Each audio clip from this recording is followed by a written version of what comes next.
All right, here we go. Marcus Maidana against Josesito Lopez, June 8, 2013.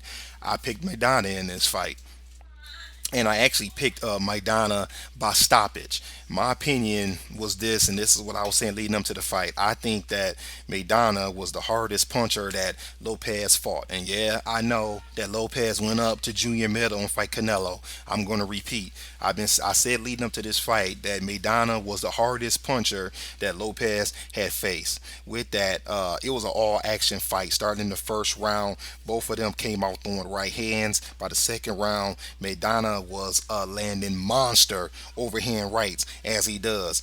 Round By the third round, it was just all action between the two. But with about 25 seconds left, Lopez caught fire in my opinion, hitting Maidana with all kind of shots. And Lopez really surprised me with his with that quick left jab, that counter left he was catching Maidana with. His hands looked a little bit.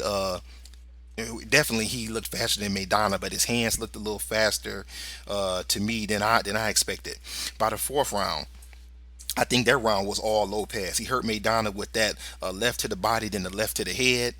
Thought Maidana may go down. If you remember, it was that left body shot that Khan hit on Maidana that took him down, and Lopez landed a hard one. Maidana fought through it. We go to the fifth round. I thought that was a Maidana round, especially with about 30 seconds left. He hurt Lopez with that left to the body, and I was impressed with the body shots that Maidana was throwing in this fight. He wasn't just head hunting; he was mixing up his attack. The sixth round, good action, good action. About 2:15 left.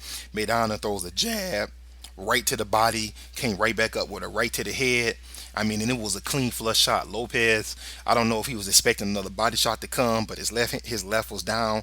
He catches that right to the head. He goes down, and when he gets back up, Maidana just didn't let off of him. He got him against the ropes. That right uppercut to me, which is my favorite punch in boxing, I think that's what pretty much did Lopez in, and he just started throwing overhand lefts and rights around the guard. Referee stops the fight, and I didn't think it was a controversial stoppage at all, even though some people might. I mean, when a guy is against the rope, especially when you're in there with a monster like Maidana, you either have to tie up or you have to throw punches. Lopez did neither. He just stood there and was just taking those shots. Fight gets stopped. Maidana won. So Lopez has a big heart, and he'll get another fight down the road. But let's talk about Maidana and what's out there for him.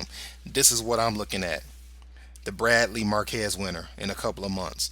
Depending on the damage they take, maybe at the end of the year or maybe early next year, going into January, Maidana can make that fight. The Paulie Malignaggi Adrian Broner winner. Okay, I think that either of those would be a fight that I think Broner would take. I mean, sorry, not Broner, but Maidana would take. As far as Broner goes, they could even fight that fight at a catch weight if Maidana wanted to come down a little bit. And then what about Ruslan Providnikov, the guy who got in there and went to war with Timothy Bradley? I think that would be a really good fight. Now, even before the fight happens, I'm already taking Maidana in that fight. But I think that would be a good fight for Providnikov, because I don't see a lot of high profile fights for that guy. I'm talking about Ruslan right there. And then last but not least to me would be Lucas Matisse. If he doesn't get the Danny Garcia fight, which I desperately hope he gets, because we need that fight at super lightweight. They've been talking about that fight for about a year, maybe a year and a half, between the two Argentinians, Matisse against Maidana. Why not get that fight going if the Garcia fight doesn't take place? Hey, that was my thoughts on the fight. Give me on that fight. Give me your thoughts. Thanks for listening. Catch you next time.